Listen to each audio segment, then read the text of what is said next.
Prep Rally brought to you by West Termite Pest and Lawn. Putting away a loss quickly is not always easy, but the Rogers Mounties found a way in a huge win Friday night against Bentonville West. Rogers, which got hammered at Fayetteville the previous week, rallied in the fourth quarter on Friday to edge West 33-28 to move to 4-1 on the season and 2-1 in the 7A West. Rogers coach Chad Harbison told his team at halftime not to panic. That's kind of what we talk about halftime. Don't panic. We're in this. We'll get the stops we need in the second half. And our defensive coaches and our defensive guys did a heck of a job. And then, of course, Noah Goodshield makes plays. He makes plays.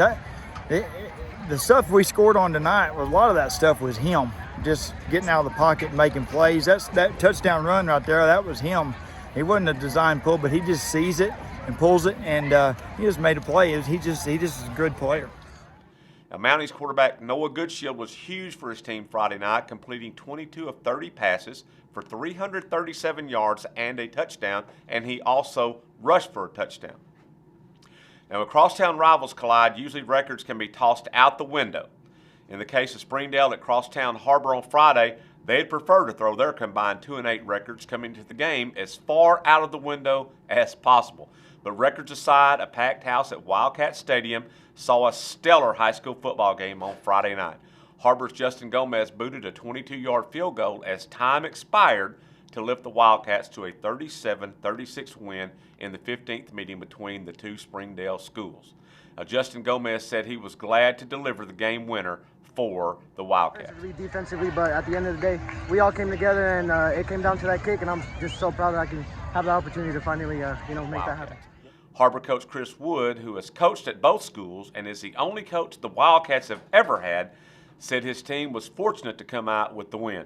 We did a lot of things wrong tonight, but our kids did stay the course. They're resilient. We got the big stops in the second half with defense. We gave up the one touchdown in the second half on the fade. Outside of that, we played pretty clean.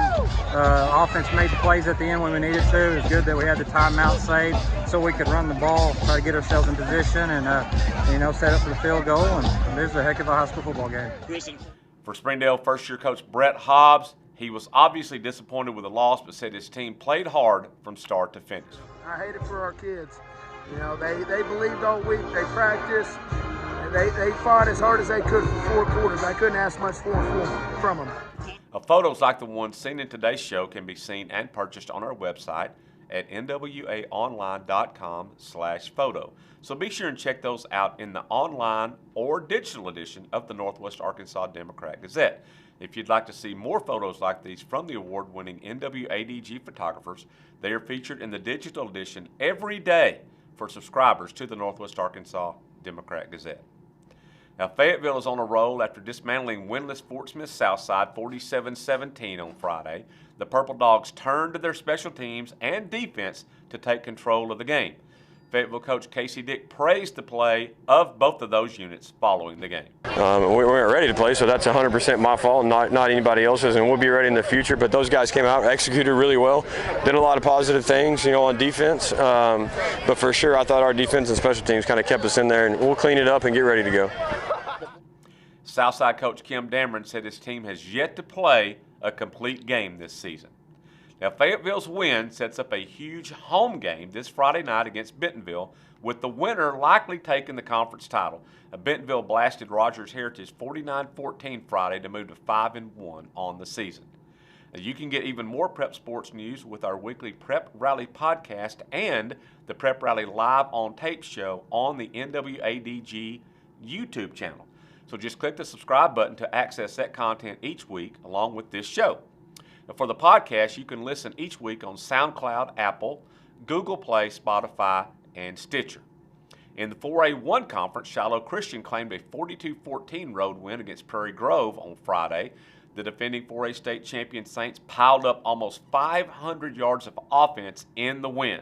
Also on Friday night, Farmington rebounded from its first loss of the season to shut out Morrilton 15-0 to move to 5-1 on the season. Alma also claimed a shutout win 14-0 against Clarksville. Also in the 4A1, Gentry moved to 6-0 with a 14-0 win against Green Forest, setting up a big conference game this Friday night at home against Shiloh Christian, and Elkins crushed Berryville 48-13. In Class 3A, Charleston rolled over Mansfield 46-0, and Booneville routed Mayflower 49-14. In a big 3A4 conference game down in the River Valley, undefeated Paris claimed a 24-14 win against Baptist Prep.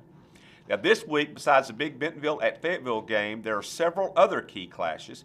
In the 6A West, Greenwood will travel to Russellville, and in the 4A4, Ozark will host Mena.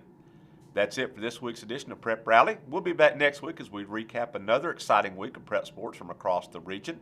Thanks for watching.